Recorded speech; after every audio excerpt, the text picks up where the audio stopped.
We were mocking my husband at a neighborhood party until he stood up and told me it's over forever. Part 4. How he was always willing to do whatever I asked, and how he sometimes seemed to lack a backbone.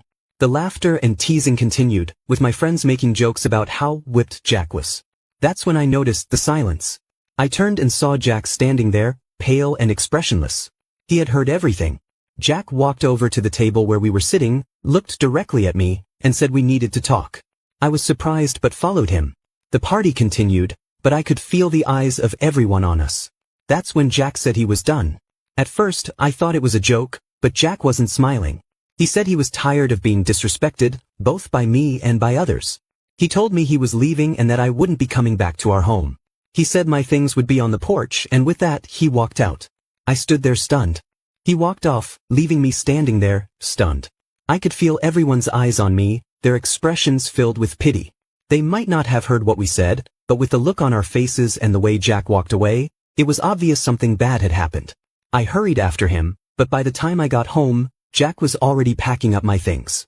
I begged him to stop, cried, and tried everything I knew would get to him, but it was as if he had shut down completely.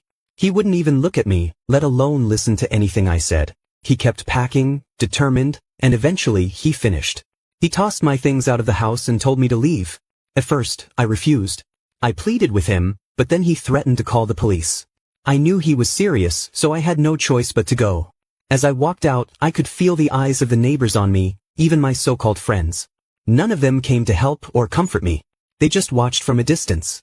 I walked down the street carrying what I could, tears streaming down my face. My mind was spinning, trying to process what had just happened. I had underestimated Jack for so long, never thinking he would stand up to me like this. I ended up at a nearby park, still in shock, and called my dad to come pick me up. Thankfully he came quickly. He was disappointed to hear what had happened but took me home. I've been staying at my parents' house for a few days now, and I'm completely lost. I've tried calling Jack, but he won't answer. He won't respond to my texts, and I just don't know what to do anymore. This place is way more toxic than I expected. I should have known better. Look, I know I messed up. I don't need everyone constantly reminding me of it. I came here for advice, not to be insulted. Can you guys just stop? The hate is overwhelming, and I regret even posting here. I wanted guidance, not judgment. And to answer some of your questions, no, I don't have a job right now. I literally mentioned that in my first post, so I don't get why people keep asking.